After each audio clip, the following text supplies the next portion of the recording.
Do you want to talk about your truck getting caught on fire or not? Well, we still don't know, what rhyme or reason. There's rumors about, why it got burned down. But Today's episode is brought to you by Celtic Custom Homes. Celtic Custom Homes is the premier custom home builder in Northwest Arkansas. At Celtic Custom, they believe that your home should be a reflection of your unique style and needs. Whether you're dreaming of a cozy cottage or a luxurious estate, Celtic Custom Homes will work with you every step of the way. Their attention to detail, craftsmanship, and commitment to excellence have earned them a reputation as one of the best in the business. Visit CelticCustomHomes.com to start planning your dream home today.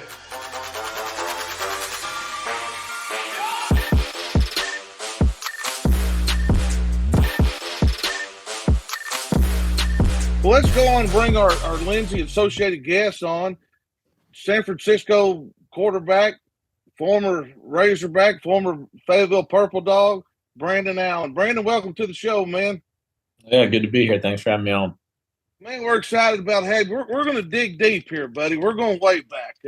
I'm going to go way back and known your dad forever, obviously. Looking back, your dad was a phenomenal athlete. Looking for doing some research, was great football player, baseball player, basketball player. You grew up. Your dad was a football coach. Obviously coached here at University of Arkansas for a long time. You pretty had a unique situation because as a son of a dad that's a college football coach, those guys are on the move all the time. And luckily, your dad came in 1998. Y'all moved to Fayetteville, Arkansas, and you're pretty much there all the way through your high school career. Talk to me a little bit about that, going through that process, being a coach's son. You obviously got, two other brothers and a sister that are very involved. Your mom was very involved in everything you did. Talking about growing up in Fayetteville and not having that life on, you're moving around as much. Yeah, like you said, it's very different for a coach to be in one spot for so long. But we were fortunate as a family that we were able to move there, and like you said, 98, and then our parents are still there. So we're very fortunate that we were able to. I started kindergarten in Fayetteville, and then all the way through high school, all the way through college. So definitely, pretty unheard of to be locked into a spot, but must be good at his job if they want to keep him around. So he did a good job keeping us in one spot. Well, he's there, and if you don't mind bringing this up, is he's there with Coach Nutt. Coach Nutt goes to Ole Miss, and of course I didn't know you at the time. I knew you were going to be a good player. I've been hearing about you coming up, and I was a head football coach for Fort Smith Southside. Obviously, we're going to play Fayetteville, and I remember calling Daryl Patton going, "Hey, I hate you lost your quarterback. They're going to be moving to Oxford, giving him a hard time." He goes, "Well, I don't know if that's going to happen or not." And your dad, of course, stayed there with Coach Petrino, and you're coming up. And let's go back to your ninth grade year. The Fayetteville Purple Dogs won the state championship for the first time in 2007, and that's your ninth grade year. And Fayetteville, before Daryl got there, had some good teams, but really – wasn't on the state map, just as a football program. Well, you come in 2008, y'all preseason number one, coming off a lot of the last, the success they had the year before. You're coming in, and y'all go through tons of injuries that year and lose a lot of close games. Playing for Daryl Patton and Coach Jared McBride at times, your offense coordinator. Talk to us a little bit about your sophomore and junior year, those growing pains going through it, and what a great athlete you were. Talking to Coach Patton, if you weren't a quarterback, you would have been their tailback. And so that tells you that's what both of them told me. And so that tells about your athletic, your ability. Talk to us a little bit about those 2 years and that growing pain before we get into your senior year. Yeah, sophomore year was tough. We had, like you said, we had a lot of seniors. We had a lot of guys go down, but it was probably my best learning year was my sophomore year. I threw a lot of interceptions. Like you said, we lost a lot of close games. So I think that was good just for the learning experience for me going through it. We didn't have, a whole lot of sophomores playing varsity at the time. And so I think being, playing that level of competition and being one of the younger guys was good for me just to go through it, and I think I obviously would have preferred to win some of those close games, but I think it ended up being really good for me just to be able to experience the tough losses, experience not having my best games, and then vice versa, having some good games, and carrying that into the junior year. I think we're much better my junior year. Still not as good as we could have been, but won some more games. We're in the tight games, pulled out some of the other ones, and so I think that all built up to the senior year, which we probably had our best team my senior year, and I think you need to go through some of those growing pains and those learning experiences to get where you want to go. So obviously prefer to have better years those years, but I think overall it definitely helped me just to go through it. Well, and then it sets up your senior year. You get a new offense coordinator, a former Purple Dog himself, and a guy I've got a lot of respect for as a football coach. I think he's one of the best quarterback coaches, play callers around. And Zach Clark comes in your senior year. Talking to him a little bit, and I love it. He said he got there and just kind of thought out. You worked on a lot of interceptions. Your junior, your sophomore and junior year. And he said he comes in and he'll say, I'm going to put this guy, you were in a spread offense, probably 100% out of shotgun. And he said, I'm putting him underneath center and let's hit a 3-step drop. He said the first time you did it perfect, because he was talking about you used to have a big crow hop, a little bit. Yeah. He said you did it perfect. He goes, I knew right then that, something, it was you were very special. Talk to us a little bit about your senior year. Y'all go through the season. I think we beat y'all in the last second. We'll throw Bray in here. This is about week 8 going into senior year.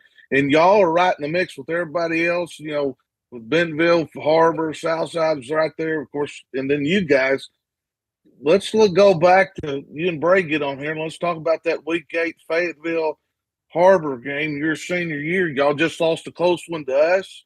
Boom, you got Harbor coming in, and lo and behold, y'all kick it off, and Harbor runs it back for game-winning touchdown with no time left. Get into this one. It was the biggest mistake we made was running that free kickoff back and beating Brandon Allen, because then we're on the same bracket as Bentonville. And I hope you're real proud about that, both of you, because I was upset because I wanted to be on Bentonville's side, and I didn't want to mess with this guy. Sure. You screwed the whole thing up. Go ahead. That was I think if I remember right, we had kind of a last-second drive, go down, win the game, and then I don't pay attention after we score. Usually, is kickoff team goes out, so I'm sitting on the sideline, and I see we kick it deep. I'm like, that's probably no problem, and then. I forget who your little returner was, but he's just running down the sideline with no time left, and they go win the game. And then kind of what Bray said, though, it actually worked out better for us. We got on the opposite side of Bentonville. So tougher for you, worse for Bray, but worked out for us. So, that kicker, the returner, Sean Sierran, we were upset because, y'all hadn't kicked to him all night. And so looking back at it now as a coach, I wonder if y'all suckers did that on purpose. And so you know what? Hey, let them house it. Put on the right side of the bracket. That's above my pay grade. Yeah, mine too. That was a big one for the old Wildcats. Yeah. Well, talk to me about this. So, boom, y'all get through that. You get through the regular season. And then you're going in the semis. Y'all get hot. Y'all get really hot in the playoffs. You're a 4 seed going in. Y'all get hot, come to Fort Smith Southside. We beat you on the last second serve year. And I got to bring this up, man. Never seen this happen in 28 years of coaching football. So Brandon is just killing us. It's back and forth. We can't stop the guy. He holds his breath every time he touches the ball. Well, he's ran himself into exhaustion. So he gets a cramp. I'm going to go through this whole scenario. It's on our sideline. He's down and out. He's cramped up. Well, they're about to score, and I'm thinking, hey, this is about 3rd down and 4th down coming up. He's got to come out of the game, blah, blah, blah. His parents even come out of the bleachers. Daryl Patton's holding court over there. How bad was this injury for a 2-hour wait? Definitely wasn't 2 hours. How bad was this injury? If I remember right, it was kind of like a wet game. Like field was a little bit sloppy, and Back in high school, drinking water wasn't really my thing. So, I went into every game kind of dehydrated, just crush a salt packet before the game, and I thought I was all good. But yeah, we did a lot of QB runs that game, and more than I was ready for. So yeah, I think I broke off a decent run, and like midway through the run, both my calves just start locking up on me. So I kind of go down by the sideline, and then I just needed a minute. I didn't need 2 hours, but I needed a minute to get the calves to unlock for me so I could go back in later. Well, you do, and we end up scoring late, and I think we kick off to y'all with 22 seconds to go. I believe that's right, 22 seconds to go in the game. We take the lead. Kicker doesn't kick it real well, and I remember looking at our defense coordinator going, play normal. And 3 plays later, Brandon is doing the touchdown dance in the end zone. I've never seen – that was the craziest thing I've ever seen in my life. It was 3 plays, straight verticals, boom, boom, boom, game's over. They're going to the finals. Talk to me a little bit about that, though. 2 years, going through that part of it, throwing a lot of interceptions. At this point in time, your senior year, you have not thrown an interception your whole senior year, and turning that around and going to the finals. Talk to me a little bit about that. Yeah, I mean, like you said, we were having a good season, that well, throwing the ball and all that, and we had been in so many tight games through the course of the year, not season, but through the course of the 2 years there prior to. So we were no stranger to having to come back at the end of the game, run a 2-minute drill, all that. I'd like to think we were pretty good at it, but we were able to get a couple good seam balls there late in the game, and then I think I can't remember, Brad Colt, maybe somebody in the back of the end zone on the last play, which I think left you just a couple seconds left, but. We were, I think, like you said, you go back to those first 2 years and learning through all those tough games and losing those tough games and then being able to pull some out the second year and then going to last year, we had a lot of confidence that, our offense was pretty good. We could score on anybody. And I think we just kind of built off all that confidence we had and, we're able to get the job done there, which, didn't help us in the finals, but, it worked out for us just to get there. Yeah, it did. And, of course, Bentonville, I think, was head and shoulders above everybody. Mm-hmm. Talk to us a little about your relationship with Coach Clark and some of your high school coaches that, you've kept the relationships throughout the years. Yeah. The times you've been through college, and Bray's going to get through with your time with the Razorbacks here in a second. But talk to me a little bit about your high school coach and what they mean to you.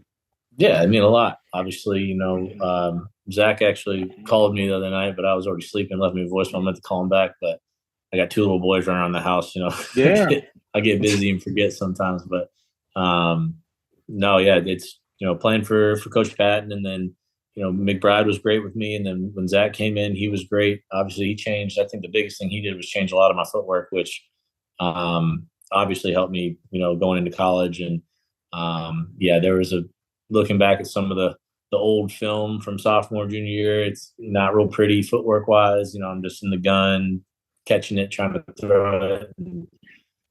So I think getting me under center, getting my footwork right when Zach came in, running some of that pro style offense really helped me just develop as a football player in general and as a quarterback. And definitely still keep in touch with all those guys. And they really molded me, shaped me as the football player in person, and got me obviously to go to Arkansas and continue my career. So I'm really thankful for everyone that I played for and that helped me out along the way. No, good deal. Bray's got a few questions for you. Go ahead, Bray. Yeah. Well, you take that next step. You're an in-town guy. You stay here at Fayetteville, and then you go in. You had the red shirt year. What was that first year like for you, as far as learning from Petrino, learning from the guys in front of you, Tyler Wilson? What did you take away from that year, and what was it like? Yeah, different. Obviously, used to always playing, always being the guy, that kind of thing growing up, and then all through high school, and then you get to the college level, and now you're no longer the guy. Now you have to sit, you have to learn, you have to wait, and I'm thankful for it because there's so many things I probably wouldn't have been ready for. Having to play as a true freshman, especially in Petrino's offense, you remember it was it was not the easiest offense to be a part of. It was really good, but you had to be very smart, and you had to be dialed in each and every week on every play, every check. And so I think it was good for me just to have that year to kind of sit and try to, there's so much you think coming out of high school when you get to college, and then you're hit with the college playbook, and then it's totally different. And you're right, and now you're making mic points. Now you're doing this stuff you really didn't do in high school, and so I think there was a big learning curve for me that I was able to, I think, shrink pretty quickly because I wasn't having to get in the games and play the real games. I was able to learn all the stuff in practice, and then get to watch the games and learn from Tyler and all that. So I think it was beneficial for me as a red shirt, but there's obviously times where you want to be out there and it's tough. Like, oh, now I'm not going to pay attention because I'm not going to play anyway. And so there's that whole mental game you got to play with yourself. But overall, I think I learned a lot my freshman year. Yeah, no, you take everything you learned, and then that next year, obviously, we go through everything we went through at Arkansas. You're tossed in midway through the ULM game. Mm-hmm. And then and correct me if I'm wrong, you started the next week versus Alabama. And yes. Was that your first start at Arkansas? Yeah, that was the first start. Yeah, not a memorable one, but that was the first one. That's a heck of a baptized through fire. Jump on in, good luck, Roll Tide. What was that like, and how do you respond to that quick? Just hey, you're up. You're now in charge of this SEC football team. Yeah.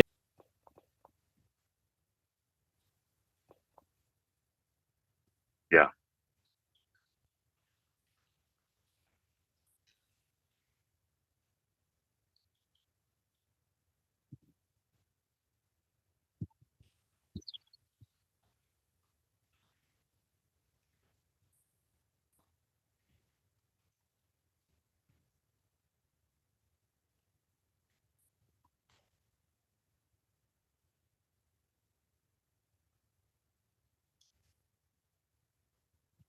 Mm-hmm.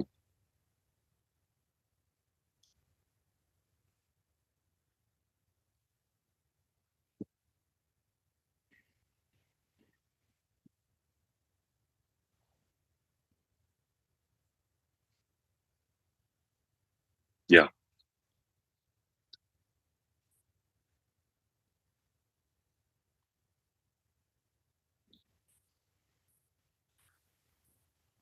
Well, you get into that game, and it's such a tough situation to be put in, and then all the steps that you take the rest of your career into that 2015 season, and all the progress that we made, all the huge games that you were, the leader of that team. How does it feel to know that you were a part of a huge growth time period, I guess, in Arkansas's history? Yeah, it feels good now to say that, to say, we were really, really bad when I first started playing. We got progressively better and better and better to where we were winning some pretty big games there in 2015, and won back-to-back bowl games, all that. So it does feel good to look back. Obviously, when you're in it, you don't think that way. When you're in it, you think, why aren't we winning more games? Why aren't we better? Why aren't I playing better? So there's definitely some frustration you go through during, a rebuilding process like that, and some coaching turnover and all that. So there's definitely frustration that goes in it. But, I think when you look back, it is cool to be a part of something like that, you were able to, take a struggling team, obviously a lot of factors going to that, coaches, players, everyone, and kind of go through a nice rebuilding process and get to, a respectable place where, you're winning eight games a year, 9 games. And, you'd like to always win all of them, but, it is fun to look back on, I guess, and kind of say, I've gone through some stuff to get where I am. Do you think that process and that gradual success you experienced in college has helped you with your NFL career? I think so. I had a few scouts coming out that, one of the pluses on me was, some adversity that I've gone through in college, and they obviously view that as a positive, that, you've gone through tight games, lost, you've gone through, having not great teams, and played through with not a great team. And so I think there was a lot that NFL scouts and all that viewed as positives for me. Like I said, I want to win every game. I don't want to have to go through the rebuilding and all that. And but they do view it as positive, and I think a lot of guys that don't go through any adversity do have to eventually. They will go through it in the NFL. Just it's too competitive in the NFL to really just go straight from college and have immediate success and win every game, and it just doesn't happen. So I do think guys in coaches and scouts and everything in the NFL do want guys that have seen, go through tough losses, come back the next week, play well, that sort of thing. And obviously some teams, some players that come out now, it's tough on them because, good for them, but they've had a crazy amount of success in college and then they go right to the NFL, and that's, more power to them. They got it done in college, and there's, what can you say? But I do think it helped me personally. I always wish I would have won more games, but I think personally it helped me be able to adjust and have a decent career in the NFL. Yeah. And we can cut this out. Do you want to talk about your truck getting caught on fire or not? We don't have I forgot. Yeah. I forgot all about that thing. Yeah. Well, we still don't know, what rhyme or reason. There's rumors about, why it got burned down, but there's no real evidence. There's no evidence. Well, and because it happened in the middle of the night, and you were at home, right? And I remember it was that house with Tate, right? Yep. And y'all had a carport, and I remember there being some part of it. If they hadn't have burnt through the brakes, they would have probably lit the house on fire. We all are asleep. Yeah, it could have been bad. Yeah, it was I think it was like 3 a.m. I woke up. I had the front room too, like right there by the driveway, and I just remember waking up like 3 a.m. It was like really bright in my room. I'm like, God, what is going on? Put the pillow over my head, try to go back to sleep. Finally, look out. I was like, oh, it's bright outside. What's going on? I look outside and I see my truck had, at this point, already rolled back across the street and hit a tree. And the tree was on fire and the truck was on fire. And I'm just running back to the house, waking everybody up. And then we obviously called 911, all that, and got taken care of. But yeah, luckily we were fortunate that it didn't catch the house on fire. It originally was in the driveway, but by the time I even noticed it, it was across the street. And we never found out who did it. Never found out who did it. Sure didn't. And a buddy of mine actually from high school had his same. We had the same truck, had the same color, same model, same everything truck. His got burnt down that night as well. So there was a bandit on the loose burning down Chevy Avalanches out there. Wow. So that's tough. That's unreal. Mm-hmm. Well, I think Brent's got some questions about your career in the NFL. Okay. I do, but before I get to my questions, I want to thank you for the victory against Texas in the Texas Bowl. I was there, and your phenomenal play against Ole Miss and Oxford. I was there I would go to all the games. So I appreciate that. Thumbs up to you, and I remember you from playing. I used to go watch the Burns brothers play baseball. Yeah. Good brother were on their teams. So what I want to talk about, Brandon, is what is a week like for you as a quarterback in the NFL? What does your week consist of? How is your study? What time do you go to work? What time do you get home? Mm-hmm. That kind of thing. In season, we stay pretty busy. There's no question. We're in there, as early as 6:30. Depends on you got to get a workout or not. Quarterbacks have to work out before any of the meetings, just because we meet through the workout times, all that. So we get up, knock our workouts out, we get in there. Luckily for me, I'm just going back to last year. We have really good coaches, really good film prep. So we do a lot of our film study in our meetings, and there's obviously more film and more studying to do once you get home. But, I'm in there anywhere from 6:30, getting out, probably around 5, 6 o'clock, somewhere in there usually. Used to be a lot longer. Now they send you home with the iPad. So I do a lot of my my own film study once I get home. But before they used to give us iPads, and we'd be in there at the same time, 6:30, and not getting out till 8 or 9 some days. And because you're just watching after all the film's over, you do your prep for tomorrow. That night we stay in the facility and do it. So thank God for those iPads. Let's get home and watch it while we're on the couch. But yeah, it's grueling in season. There's no question. The day-to-days change. There's so much preparation now with Kyle Shanahan and his offense. There's a lot on the quarterback. There's a lot of terminology, a lot of plays, a lot of things you got to study, a lot of checks, and so it's pretty grueling in season. We take it very seriously. It's hard work, but it's not working if you enjoy it. Good deal. Well, Brandon, here's the other part. In 2016, you get drafted by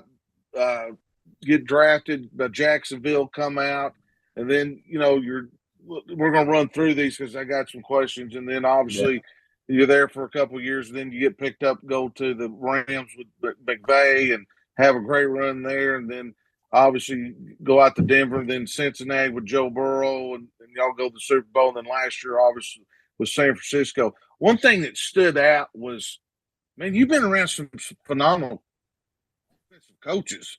Just through that stint, McVay, the guy, Shanahan, you're with. I mean, those guys, I can sit there and I love watching their offense. Talk to me about the quarterback room. Talk to me just about little things you picked up and some of the coaches that you've and some of the players. I mean, some guys that you're in the room with, and just that experience and the Super Bowl's experience and being a part of it. And the follow up, the last part, and you've already hit on it. I think the hardest thing to do in sports is to be ready all times. And you don't know when when you're the starter, it's easy. You know what's going to happen. Somebody gets hurt, you got to go in, and your job is you got to perform, and that's what keeps you in the NFL. Talk to me a little bit about those coaches, some of the players, and then about your mentality each week going into it, like you're the starter and being ready to go. Yeah, I've started with the coaches. I've been very fortunate to play for, like you said, some really good coaches, and I've been to 3 different Super Bowls. Haven't won one, but I've been to 3. So obviously that's a combination of really good players and really good coaches, and so been fortunate to play for some really smart, really detailed coaches, and some of the quarterback rooms I've been a part of been great, and like you said, in there with Joe Burrow, I've backed up Joe Flacco in Denver with Jared Goff in LA. So Bortles and Chad Henne when I was a rookie, that was a great room where I learned probably the most I ever learned was my rookie year was being around those guys and Chad, how smart he was and how long he'd been doing it. So I've been very fortunate in my career with really good QB rooms, really good coaches, and like you said, having to stay ready. I've gotten a lot better at preparing as the years have gone on, but and then doing a lot of years as a backup and being ready each and every game, and it doesn't get. I don't think it gets any easier, but you definitely once it happens, you get used to it a little bit, but each and every week, there's no difference between you and the starter, really, in terms of preparation. Like even this going back to last season with Brock and Sam Darnold, I was in that QB room, which was a great room, and there's a lot of ideas being bounced off each and every one of us, and I think that helped us. Just the room we had to the Super Bowl last year with Brock and how he was playing, and Sam was backing him up, and he, Sam Darnold was used to being a starter. He's used to being the guy all the time. So I think me and Sam would talk a lot, and there was, I think, 2 or 3 times throughout the season where he kind of had to go right in for a few plays and play. And obviously Sam being a great player, so he did well, but would come back off and be like, "Sam, hey, you've been doing this for the last 4 or 5 years." I'm like, "Yeah, it stinks." He's like, "Oh, this is terrible." He's like, "You kind of just watch him the whole time and wait for him to get up." I'm like, that's the life of the backup, Yeah. But in terms of preparation, you prep just like the starter would. There's really no difference there. And in the NFL, like you said, it's so there's such a fine line between being on teams and being in the street. And they'll find out if you're not ready pretty quickly. But yeah, there's no doubt about that. You're talking about the preparation part, and people don't realize it's not like you're getting a lot of reps in practice. You do obviously during the fall camp, but during the week, your reps you're running a lot of times other people's stuff, and getting ready and being prepared. To me, I think I always thought it takes a special person to be able to do that, because I think anybody can prepare all week and get ready and go out there and play. But when you don't know, and it goes 10 weeks or 11 weeks and you're doing the same thing, week 12, it might be easy to that extra hour of film study might not be there. And it just amazes me how people stay connected, involved in that part of. Well, talk to us a little bit about, you've been through some different organizations, obviously, the Rams, and I think the one you're at right now is a marquee one in the NFL. They've been, great for years, been back with the Bill Walsh and all that with John Lynch and that part. Talk to me about the verbiage, okay? Mm-hmm. I mean, the verbiage, you just talked about Petrino coming from University of Arkansas being difficult. And then, you go into Jacksonville, the Rams, all the verbiage, how wordy is Kyle's stuff, and how do you grasp all that? Yeah. Not easily. Yeah. It definitely takes practice. It takes studying. We have obviously rookies come in, quarterbacks, and a lot of times they come from a college that they've never called a play in a huddle before, and you'd argue pretty much every NFL team's going to call a play in a huddle.